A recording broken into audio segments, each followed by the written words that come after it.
I like beer. I want beer. Today's episode is presented in collaboration with Mr Malt. Since 1992, they have supplied raw materials and equipment to professional breweries throughout the Nordic region. Wide range, carefully selected suppliers, and deep brewing expertise. Mr Malt, a partner for serious brewing. I like beer. So, welcome to another episode of Hantverksbira podcast. Today we're heading across the Baltic Sea to Finland to talk with Christian from Salama Brewing. And I must say, when I look at the cans, it's one of the most colorful craft brewers in the Nordics. So welcome, Christian. Thank you. Lovely to be here. Yeah, really nice to be here. And we did the arrange a couple of days ago, and then you were ill, and now you're back in business. So it's really nice. Yeah. It's when you have two small kids, you usually get like all the possible diseases from the. I've been there, so Yeah. I know the drill, so to say. Yeah. But Especially the autumn side. Yeah. Just to start, what does the name Salama means? The Salama means lightning. Lightning. Yeah. Okay. And you can see that in the logo also, that there's a lightning there. The name actually comes like we found. We sort of came out first with a phrase that we liked, which was prepare for a brew storm. And from there, like we thought, like a brew storm is not the best name, so like we wanted to have something Finnish in the name, but easy to pronounce to different nationalities and in different languages. And we ended up doing then a Salama, which means lightning. Okay. Yeah, it's always quite tricky to find a name that works in the beginning to connect you locally, and then also if you want to expand, that works international. Yeah, exactly. That was like because like we wanted like to go international from the beginning, but we also didn't want to be like just another random brewery with an English name. No. So you find the golden middle way somehow. Yeah, exactly. Yeah, it's great. But how long has you been around? It's not that long. Is it 8-10 years, something? 7 years. 7 like years. Okay. almost to a date. We launched our first beers was February 8th, 2019. Oh, okay.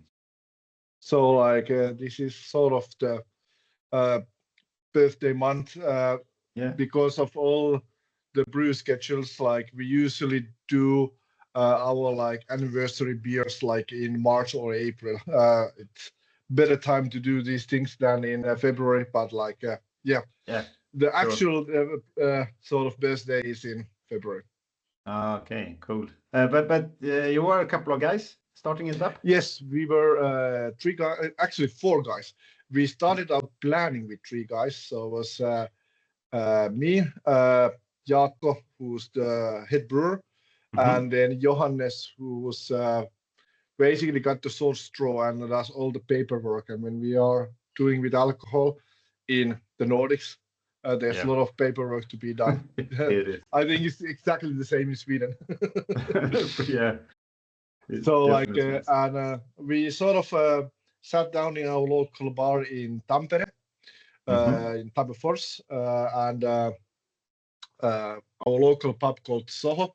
It's an English style pub, and we were drinking either the IPUR or ESB. Those were the 2 things in the tap, and we were there basically every Saturday watching football and stuff like that. And one Saturday we just decided like, all right, like let's drop everything else that we are doing and let's start a brewery. And basically from there, I think it was 2 weeks that we started planning and doing our like mate Ville called us and said like, well, actually, I think it was WhatsApp, and dropped a message like, it would be cool to start a craft brewery. And we said like, well, we decided 2 weeks ago to do this, so welcome to the team. And like he's an architect, still is, but he does all the graphics and cool. sort of the visual director, art director these days. So like he's still an architect, but like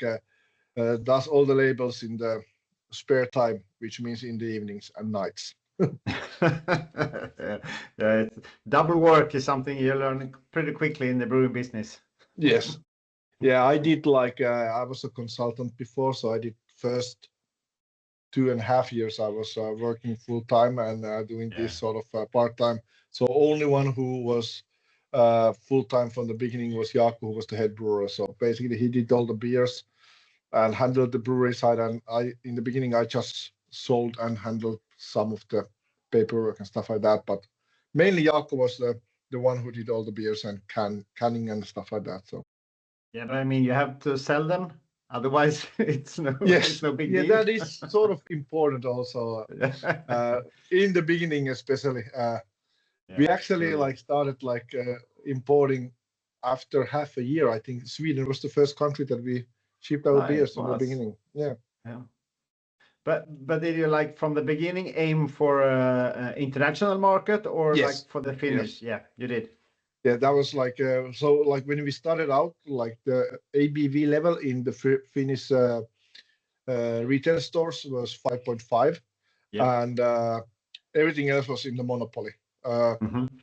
But we had the good thing in Finland that we could actually sell from the brewery shop up till 12%. So Oh, like, okay. and still is, yeah. So like in the beginning, I think we sold like 10% to the retail, and half was then our own shop and bars in Finland. That's Uh, good. yeah. So like we did like a little bit higher ABV, so we wanted to do actual real IPAs, real NEIPAs. So what we think is an actual IPA, you need to go over 6 in a sense. Like Mm-hmm. so, like we had like our sweet spot. Like for a long time, we did like our beers between 5.5 and 7, I think. Yeah. And I think that is still our sweet spot in most of the beers. Of course, we do doubles and triples and even quadruples and imperial stouts, but like the Mm-hmm. sweet spot to sell across Europe is still like 5.5 to 6.5 roughly. I guess it's the easiest spot to like have a balanced beer, so to say. Yeah, Yeah. and the volumes are there. Like people are willing to have more than a sip of those beers. Like a full can of a double or triple NEIPA is like that is like sort of something that you do end of the night Yeah, if you want to. go to Maybe bed the beer, coffee. so to say. Yeah. But how was it in the beginning? Did you like manage to sell it all out directly, or was it a struggle? No, we've been lucky in the sense that like we sold well. Let's actually like past 7 years we've been selling so that like our beers usually sell out. Like if we talk about hazes and IPAs and these, like they sell the batch that we do is sold out within less than a month, normally within Oh, weeks. So that's great. of course, like specialities like imperial stouts and those take a longer time to sell. But like our like pale ales and NEIPAs, they are weeks that we sell max of those. Oh, that's cool. That's great. It's a great start to have like you feel that you can sell everything you brew more or less. Yeah, yeah, It's great. and like I think like the reason behind is simple. Like we wanted in the beginning, from the beginning, do beers that people want to buy. Yeah. But how large was the production when you started up? We did 1,000 liter batches, and we had Mm-hmm. 6 tanks. But we Okay. bought more tanks. We went up to what? Wait a minute, 9,000 liter tanks and 2,000 liter tanks after. Was it like we ordered them after 6 months, Oh, and we had all the tanks. I think it was a year after we started. Like we already had like the more tanks. So like we underestimated the volumes that we needed to do in the beginning. yeah. But was it like did they thought strike you that is this really happening or how how how did you react to the large We was scale? like yeah, it was like it was a little bit of surprise that how fast and because like we sort of did the unconventional way of what in Finland we usually do. Like we did the Swedish way. We wanted to use actually like time for marketing and branding and that side of the like business because like here in Finland we always say that the Swedish people know exactly how to market and sell stuff. So we wanted to go that forward. So in the same time as we were surprised how well it started, but also like we sort of knew what we were doing. But how was it in the beginning? Did you go like with flagship beers, or did you go with like unique ones from the beginning? our plan One-offs. was that our plan was that like we would have some core range, but we did first 6 years almost. We did almost like one-offs, or well, not one-offs. Like we had like a lot of new beers, but we also took some back. So like, oh, let's do like a same beer like once or twice a year. Yeah. Until like we started getting like to the monopoly, we got like our like one of our core like first beers, Neo Electro. We got that to Alko, like our system Bulaget, and Yep. then we started have some beers available quite a lot. Not all the time because like the volumes that they took were so big that they usually took the whole batch that we did.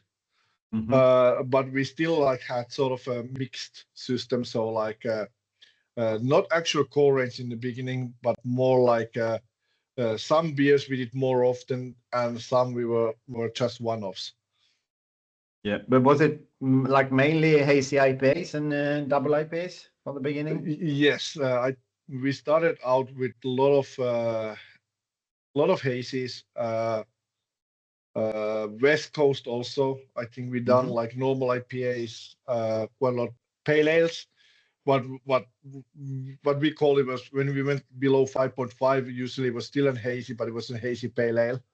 Yep. So and quite a lot of sours. I did They've as been well. yeah they've been selling always like quite well in Finland, especially in the summertime. And then we did like some really crazy stuff, like some really weird stuff. And we were actually so crazy that the first 3 batches that we did, we actually did mixed fermentation beers. We put straight to the barrels. The first 3 batches that we ever did with our brew system, we did mixed fermentation stuff. Yeah, that was a crazy way to start. That was definitely, but our head brewer Jaakko said that like if we brew something and the word comes out like fine, why pour it away? Then like we can put it in the barrels and wait for a year and a half and see what we get. That could be an option. Yeah, when you're stupid enough, you can do this. You have to be that to start a brewery from the beginning. Yeah, yeah. But now you said you actually have 2 facilities. Yeah. So after 4 years or even like 3 years, we realized that we need more capacity if we want to grow. And because we started getting more and more distributors from different countries, and also in Finland, people were asking more and more our beers. So like we started looking for a place to move, but in the capital area in Finland, it's probably same as in Stockholm. It's like that. It's really hard to find a location that is somewhat, because like we had the brewery shop, which was like highly uh, uh, good for us because of the margins. Like when we sell directly, our beers line was still like a good money every week from there. So we wanted to have the brewery somewhere that people can reach it and not in the middle of nowhere.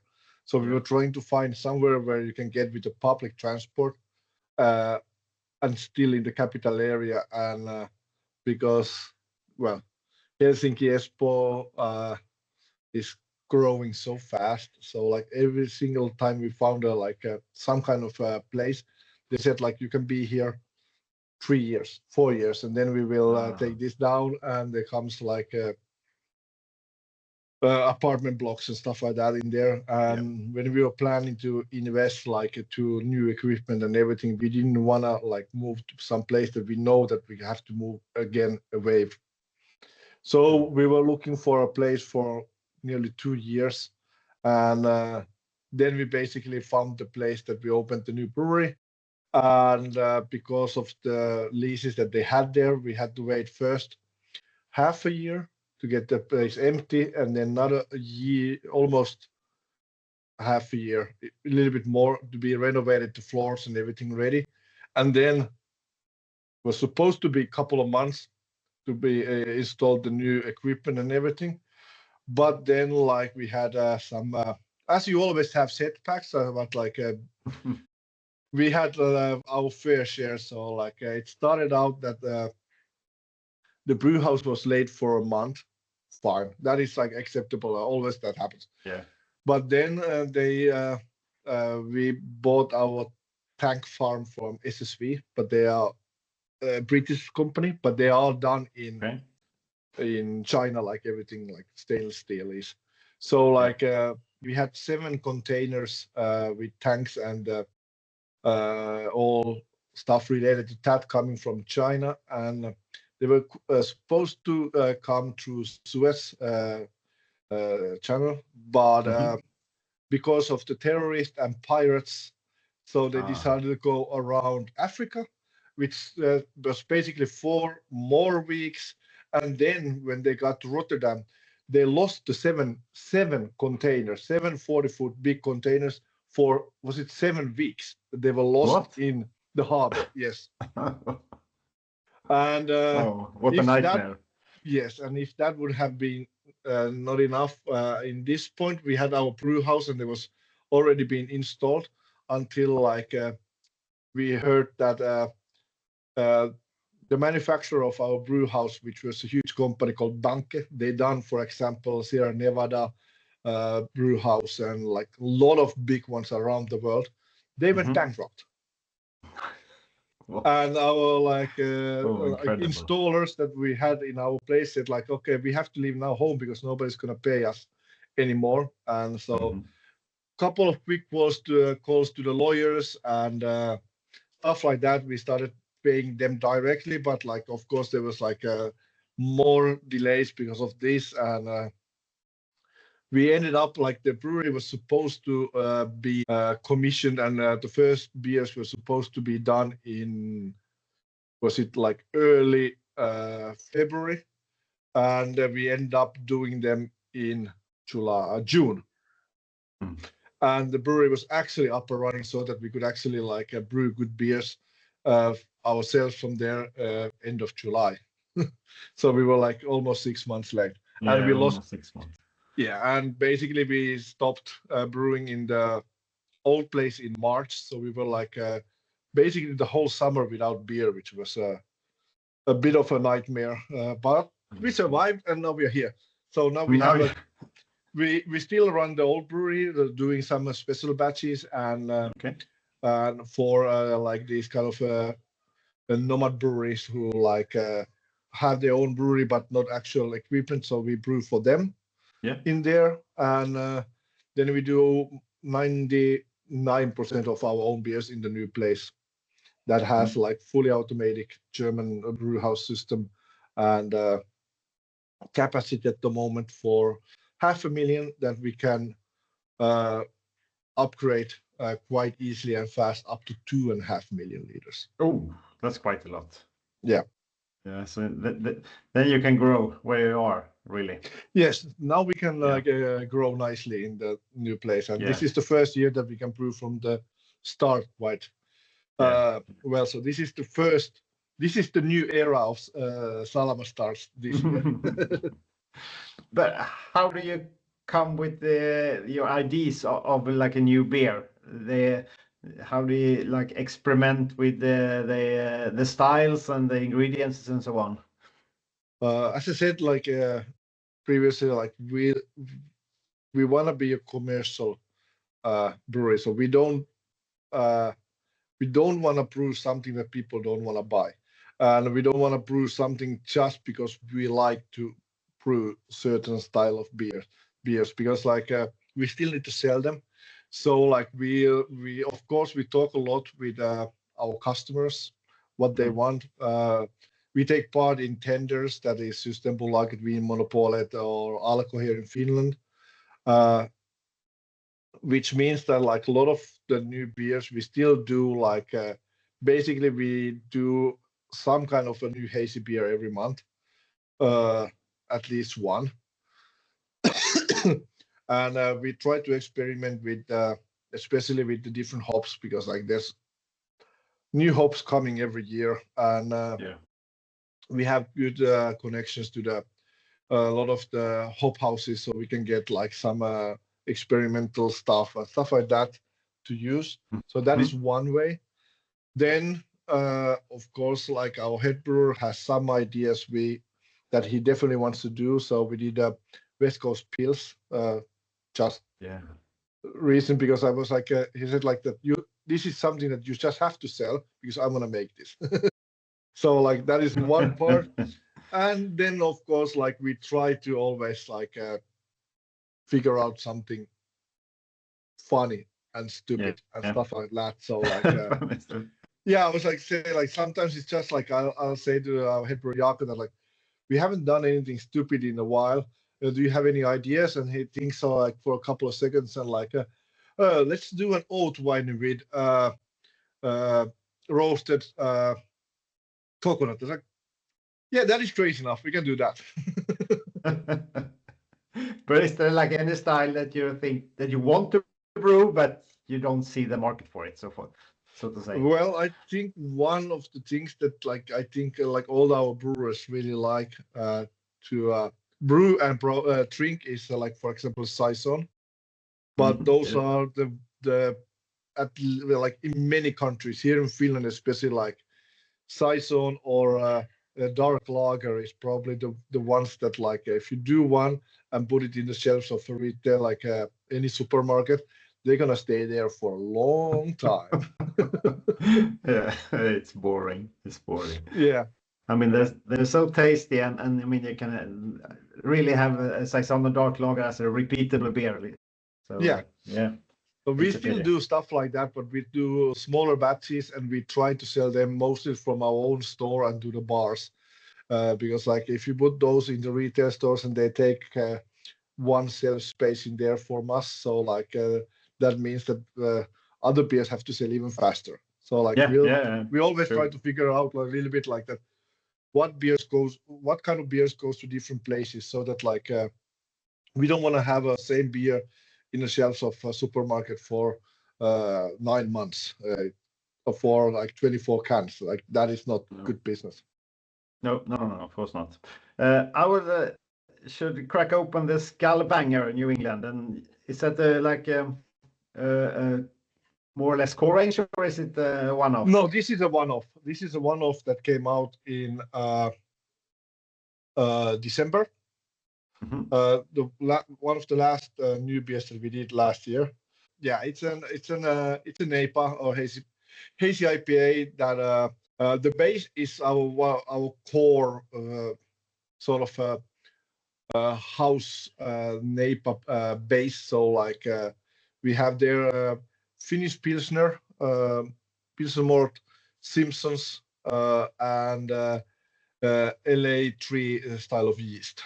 What we try to do, so because like let's say this way, even though you have a hazy IPA or an IPA, like that is pretty much for a lot of people that means a certain type of beer. But in my and in our opinion, like inside a hazy beer, you have a lot of differences in many things, and like we sort of like to say that we do more like an old school is hazy. So like what Trillium and all these New England breweries started with. So like they are hazy, they are juicy, but they are still like a little bit dry in the end, or like maybe even like a slight bitterness in the end, so that we get like drinkability. So like more drinkability and less of this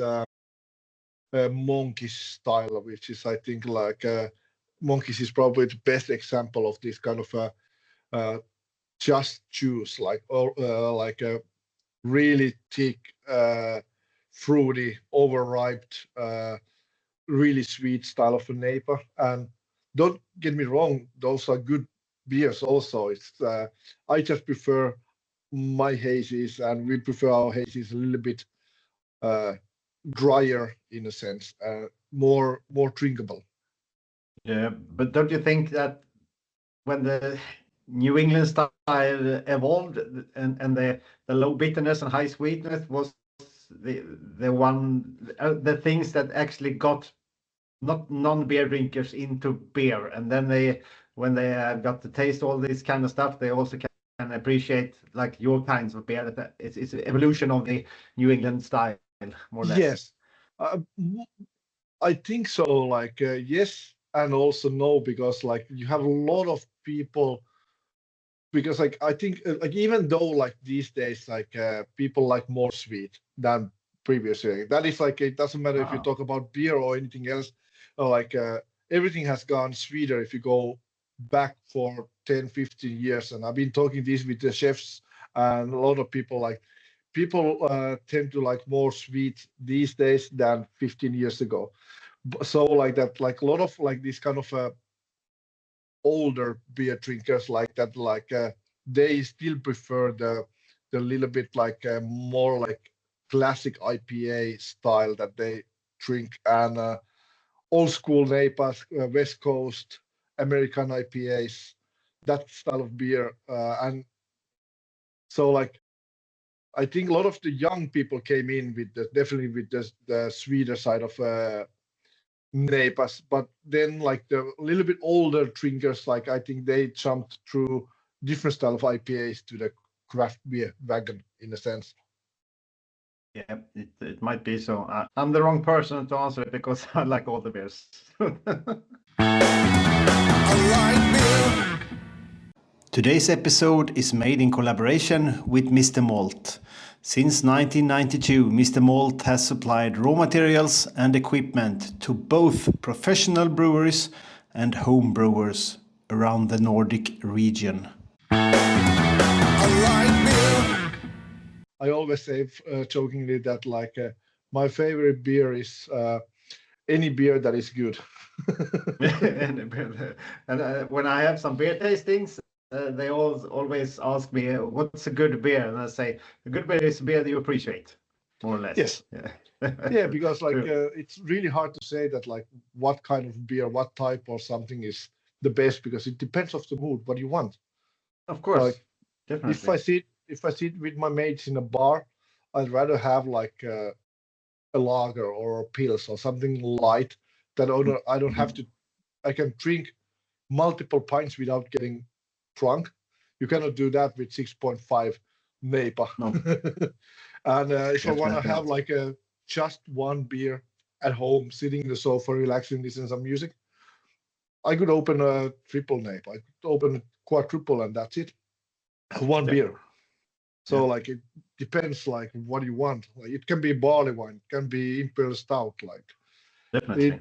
totally depends what you want. So my answer is always like depending of the mood, uh, Yeah. I can choose whatever that is good. It's a good answer. It's a good answer. How about the Finnish craft beer scene? It seems to like more or less exploded with some fancy breweries. So how do you think it has developed since you started? I think the first boom came like somewhere in 2016. Like well, like the latest boom. The first came already probably like in the same like in the early 2000s when like it sort of exploded in US and many places. But the second like sort of a bigger boom came in like 2016 or something like that because like then they started talking about the law change to get the higher ABV stuff in the shops. So a lot of the breweries like started to a lot of people started to aim to open the brewery around that time. And when we came in and opened the brewery, there was still like a lot of hype in the industry. Mhm. And like a lot of the new breweries were like talked a lot, and there was like sort of a hype around the industry, and it sort of continued through the COVID. But after COVID, like the craft beer is still growing in Finland, but the how to say, like the hype in a sense is a little bit dead, in a sense that like there's less people in social media having own uh, uh, channels or like podcasts or stuff like that. So like it's sort of, even though like the sale of craft beer is growing, it's sort of the hype is a little bit dead at the moment. And I Yeah. think it's partly due with the economic situation, so people don't have that much money to Or, spend. or is it like craft beer has become more like common to normal guys? So it Yeah, means it's not that cool to hype craft beer anymore. Can it be like that? yeah, I think it's that, but I think the hype will come back in certain level when people start having a little bit more excess money. Because like at the moment, like we've seen a lot of breweries close down, but they mainly been like from a smaller places and a little bit smaller breweries that have closed down. So Okay. like and not always, but like a lot of times, like the overall quality hasn't been that high. So which means that like they lost the customers that didn't like who went back to beers that they know that they is good, that they don't they didn't like, probably like when you don't have enough, you don't have excess money, you don't want to like buy like uh, a mystery can that you may like or may not like. So people have gone a little bit back to the ones that they know that are good in a sense. Okay. Yeah. And how about beer festivals? I mean, a couple of years ago there were a beer festival in more or less every town. Is it the same way? And how do you, as a That is still brewer, the same. That is still is the it same. still the same? Yeah. Yeah. Yeah, there's a lot of craft beer festivals, and some new ones are opening. Okay. Do you think it's as important for you as a brewery as before when you were a younger brewery, so to say? No, uh, we do a lot of festivals, but we do these days like mostly outside Finland, because like the fact is that the craft beer festivals are a lot of the same people coming over again there. So like we Yeah. don't get that many new customers in those. So like there's, for us, there's no point of traveling like 7 or 8 hours in a train to northern parts of Finland and say hi to the same people as always. We can sort of True. we can do those things differently in a sense. We can do tap takeovers, smaller things that we can sort of spend our money a bit wiser. And also because like usually the festivals, they take quite a lot of time, and they're usually over the weekends. And yeah, when you get older, you don't want to be over the weekends every single weekend in some random city across Yeah. Finland. True. Yeah, true. True. So like we have been trying, especially in Finland, to do like the big ones in the capital area where it's quite easy for us to go to the festivals, and then do the interesting ones across Finland that are interesting for us in different ways. Like we were invited now to Vaasa to a festival that there's usually only one or two Finnish breweries, and everybody else comes from around the Ah, world. So like cool. called Sink Festival. So like Okay. that is one of the festivals, by the way, that like I heard like when I was pouring beers in Barcelona Beer Festival, and I had like a brewery that I know like from South Korea, from Seoul, and I get like they came to our like stand in Barcelona. It's like, what are you doing in Europe? Like there's like, oh, we are flying to this cool beer festival in Finland. I said, which one? And they say, this one in Vaasa. never heard of that.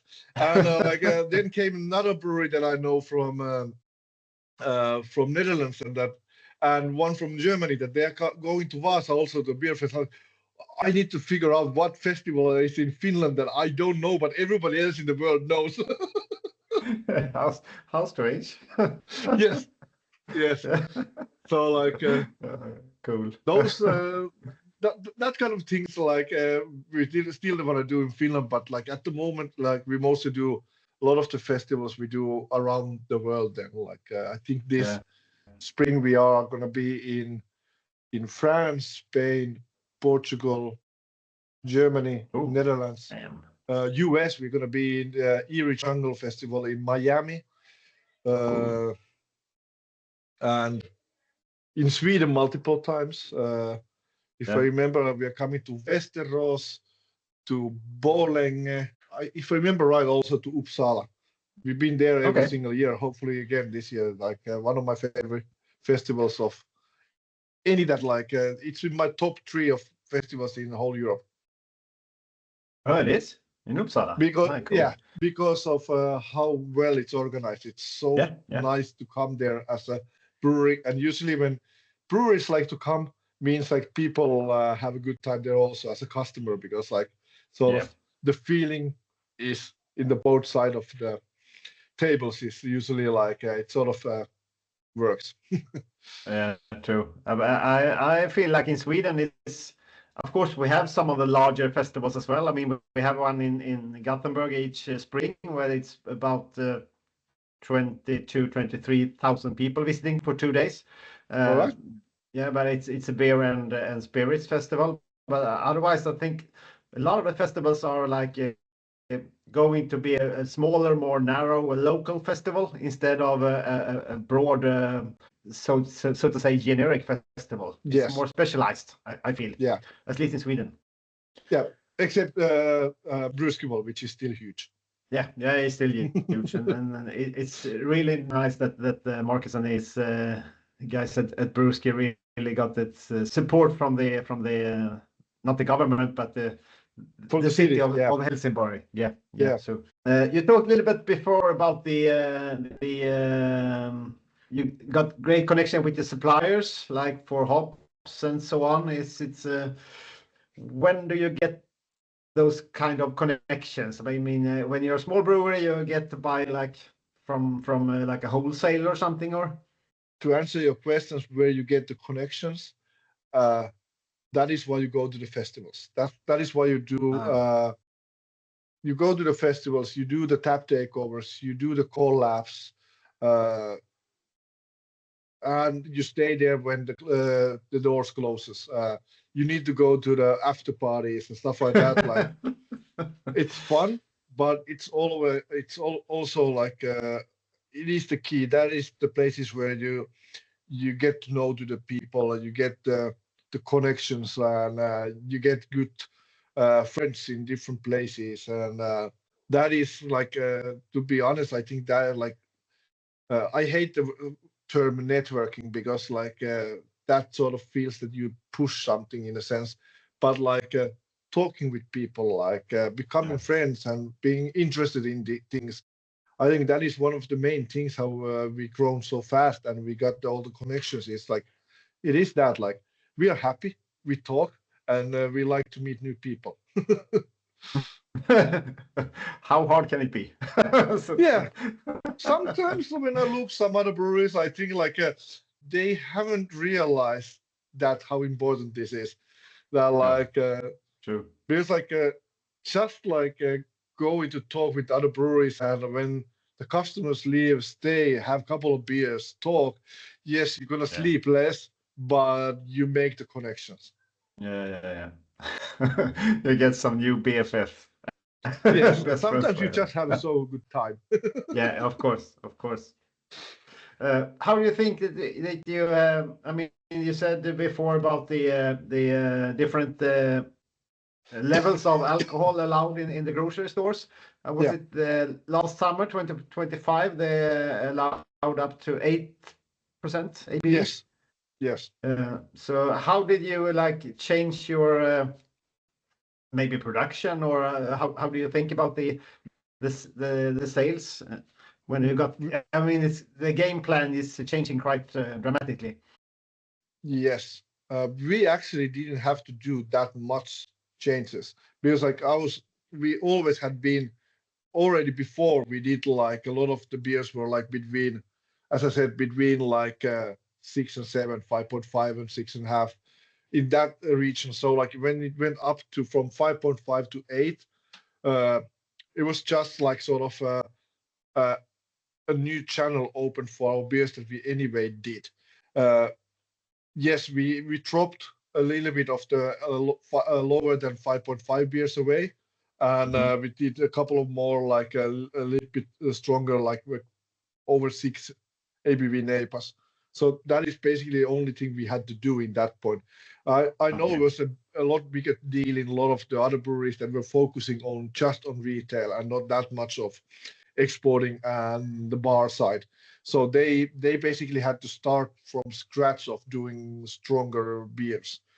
We were already doing that sort of the sweet spot because like still now when it's 8 ABV, there's not that many 8 ABV beers that is sold. Like we do one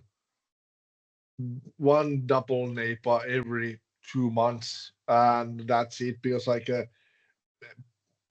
people didn't go crazy. Like yeah, they tried a little bit, like go like a little bit higher ABV stuff when it came to the store, but it sort of went back. It didn't went back to 5.5, but it went back to the like the hazy beer drinkers. Like they went to the 6.5. So Yeah. so that is still like the same sweet spot for us than before the change. It affected a little bit of the sales channels. So like the monopoly, yeah, lost a lot of beer sales, and also like and it increased the retail side for us, and our own shop lost a little bit also in sales because why go to the brewery then when you can get the same beers in the local shop that you want to drink? So, but like it didn't affect that much. But so like I know that for a lot of breweries, like they had to like sort of start from scratch to do recipes. But for us, it was like sort of uh, nice. Now we have a nice new channel for the beers that we already do. Yeah, it's great. I mean, I wonder if Sweden ever will drop the monopoly. But now that we have that, like the yard sale, or what you call it, Yeah. it's at least a way to buy beer outside the monopoly. But it's quite a heavy regulation in Sweden to do it. Yes, but your monopoly is, to be honest, a lot better than ours in a sense that like even when we had the stronger monopoly here and only the 5.5 years in the shops, uh, I remember when the COVID hit and Systembolaget announced that they will take another, was it 200 or 300 new craft brewer beers to the selection. In Finland, like the monopoly said, like yes, we're gonna, and I think in Sweden that happened like within a month. So like they took it really fast. Here in Finland, the monopoly said the same that we're gonna do the same. Than in Sweden, like we're gonna take 10 more beers and next half a year. Like everybody was like, not the same thing, not the same thing. And Definitely not. the margins are here in Monopoly. It's like it's sort of they try to do business in like if we would sell the same price of beer to the Finnish Monopoly or Systembolaget, I think the end price for the customer difference would be like more than 20 crowns at least. Okay. Oh, damn. So they have a lot higher margins in the beers. Yeah, yeah. I mean, at Systembolaget in Sweden, the beers are quite affordable. Yeah, Quite affordable, I would say. and they actually come quite fast to the there, and because people buy from them, we've seen that many times. Like I think we had like 5 launches for our beers in Systembolaget, like this kind of 40,000 cans, and usually they are sold out. Like if we ship them like mid-February, they are in the shops like early March, and they are sold out in most of the places like late March. So people drink them fresh, and they are not stored like multiple months in the warm there. So like, yes, your monopoly is strict, but it's also like it has good sides also. But is it actually any margin on those like tenders when you sell 40,000 cans? Is it like it can't be that much profit on the single can? There is, because like when you can do 40,000 cans like in the same time. So when the batch size is bigger, we can always save some money, like that we don't have to use like, for example, yeast. If you do a 1,000 liter batch, you use half a kilo of yeast. When you do a 2,000 liter batch, you can only use 750 grams, because you don't want to use the whole. You need to use the whole brick in a sense, because you don't want to like just pour half the brick. So like basically, the smaller batches you do, the more you need to put, because like you don't want to save some yeast in the open bag. So like there's like many times like, and also the yields are usually better in the bigger batches. So when you can get this kind of 40,000 cans orders, you can do the same beer with the same hops, with the same yeast, still in a better margin in a sense. Okay, it's great how you can actually gain some profit there, because I know there's a lot of the craft brewers in Sweden that, I mean, the minor ones there, it's almost like a loss to win the tender. So Yes. to say. Yeah. Yeah. It can be. Like, yeah, it is the same in Finland, but like I think these days, like most of the bigger tenders, it's won by, we are like 5-6 breweries that actually like has like proper equipment.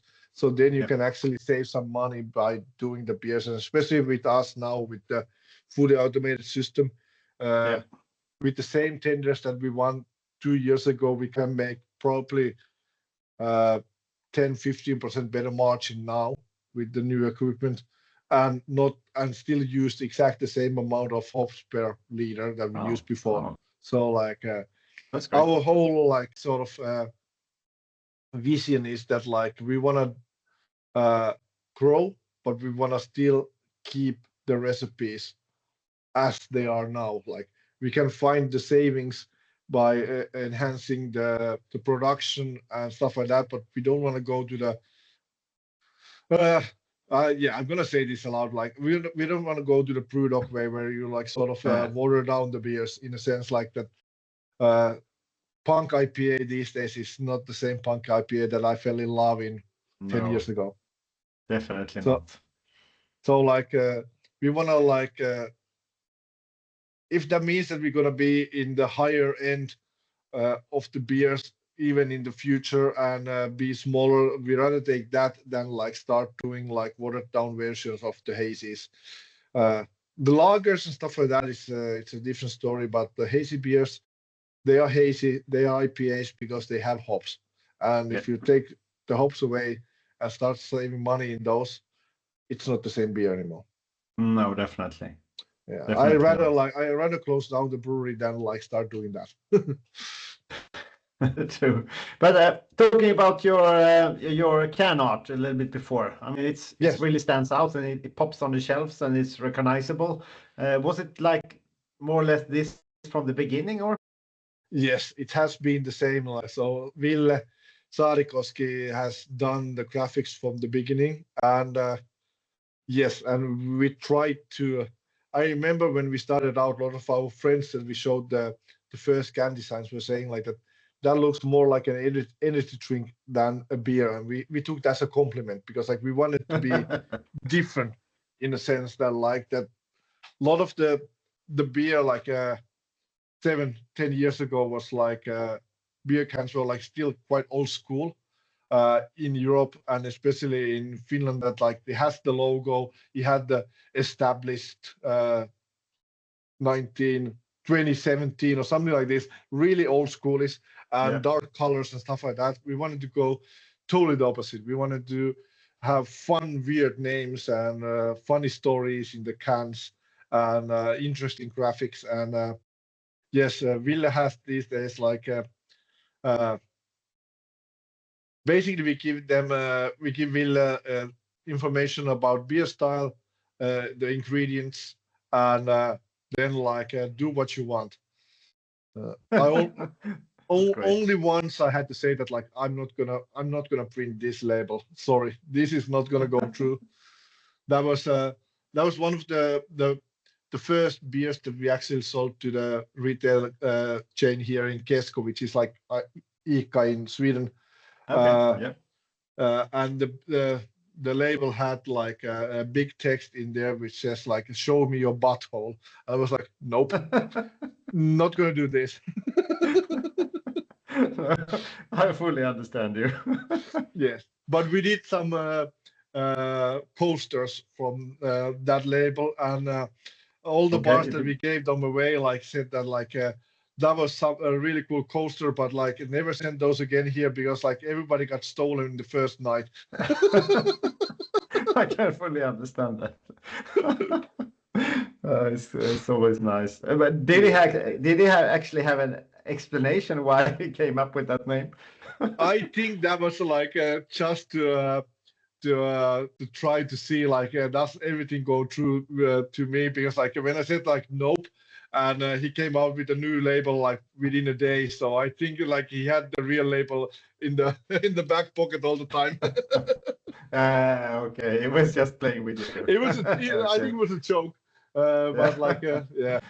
Okay. But It's cool. we also tried in the beginning like here in Finland it was like similar than in Systembolaget, like uh, when we started out that like there was quite a strict censorship in the names and stuff like that. So like 10 years ago you couldn't sell in a monopoly to Speedway Stout, for example, because that was related to cars and yeah, Okay. driving. So that was banned for a long time. And so like from the beginning, we tried to see like what goes through in Finland, and could we get us to the papers by, so that like a monopoly or somebody says like that, no, we cannot sell this. This label is banned. But I like in the same time when we started out, like the whole censorship like sort of died down in Finland. So like one of the first beers that we did that we thought that would definitely not go through to the monopoly was a triple NEIPA called Get Rich or Drunk Trying. And these days that is actually in the Finnish monopoly as a core product in their shelves. So like there's no Okay. censorship in Finland anymore.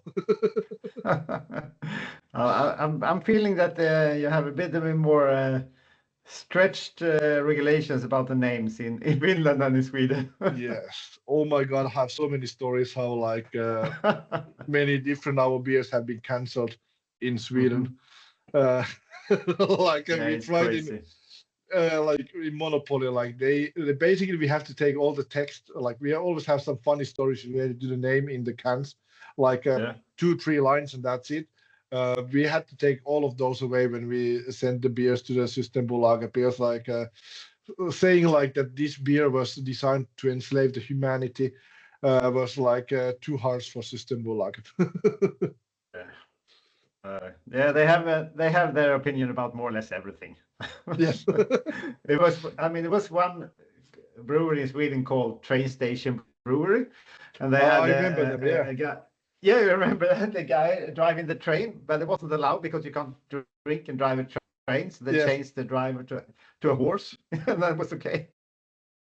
Yeah. Yes, our like distributor like told us the story about the Mikkeler beer, that they had the Mikkeler guy sort of hiking up a line, so that was like Mhm. considered as hiking, and they had to take the, was it like 70,000 bottles out of the Systembolaget and do like a sticker on top of the that, so Yeah, that they would put crazy. them back in the cell. Yes, That's so crazy. Yeah. but I always say that like there's weird and uh, rules regarding alcohol in every country. So like Yeah. uh, Yeah. and like people in Finland ask like that, do you find it hard to export when we have this tight regulation? I always say that like I don't feel that as a that could hinder us of doing anything. Like especially like if you talk about exports, I think like a lot of the taxes and they are not related to us when we do exports. So like no, I don't think Finnish laws regarding alcohol hinders us of growing or anything at all, because like every single country has their own weird laws. Yeah, of course. Everything has their own regulations. Yeah. Yes. So I mean, now you're telling me that you are going quite abroad to like find new markets. Is that the way to expand, to find new foreign markets, or is it that hard to grow on your local domestic one? I think it's yes and no. It's quite easy to grow in Finland also. I think we could grow like with for the 2.5 milliliters just in Finland if we would want to, but that would mean that we would have to still do a lot more lagers and cheaper beer, because like the market for high-end craft, it's still relatively small in a sense. It's quite hard to find more people who are ready to buy a can for 5.5 euros. Uh, so like it's sort of easier to find similar market segments in other countries than if we want to do this kind of product range that we are doing now. So that's why we want to grow also abroad. And growing abroad means that like the markets are more or less endless in a sense, like that there's so much craft beer drinkers around the world that if you have a good brand and a good marketing strategy, you can grow in any country. And we can see that with a lot of from Omnipollo in Sweden, Mikkeleri in Denmark, Pohjola in Estonia. Like there is room to grow by doing high-end craft also. Yeah. Yeah, but that's a good conclusion of it. Don't give up. There are room for more.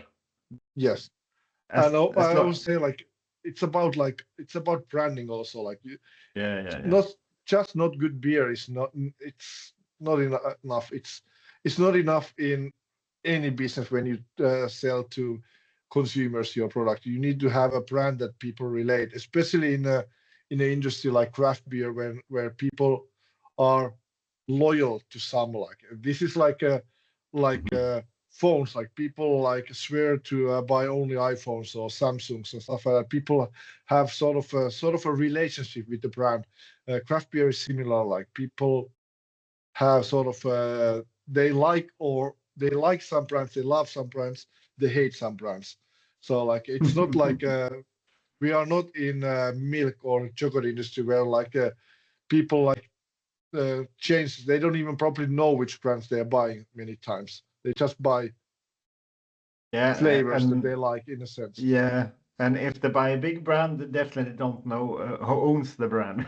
Yes, exactly. For sure. So yeah, so in craft beer, like about the whole like uh, how you grow and how you do your own branding is that is the key. Of course, Yeah. with the good product, because like if your product is shit, like branding is Yeah, is useless of course. also. Then they buy your stuff once, but not anymore. So Yes, I yeah, guess you need to have the repeatable sales. yeah. I always say Yeah. that the can design and the brand sells the first time, and what is inside the can sells the second time. Ah, that's a good saying. It's a good saying. You've been around for a while now. Yeah, So- yeah, Okay, great, Christian. Thank you very much for joining us, and to everyone who listening, make sure to check out the beers from Salama and check out the Hantverksbira, both podcast and Instagram. Thank you yeah, very much, definitely. Christian. And Thank you. as you say in Finland, kippis. Kippis, skål. Kippis. Skål. Yeah, great. So I will just turn off the recording. Hold on. Was a great one. I like beer. This episode is sponsored by Mr Malt, supplier of raw materials and equipment to brewers in all Nordic countries. Focus on quality availability, and reliable deliveries. Mr Malt, for professional breweries.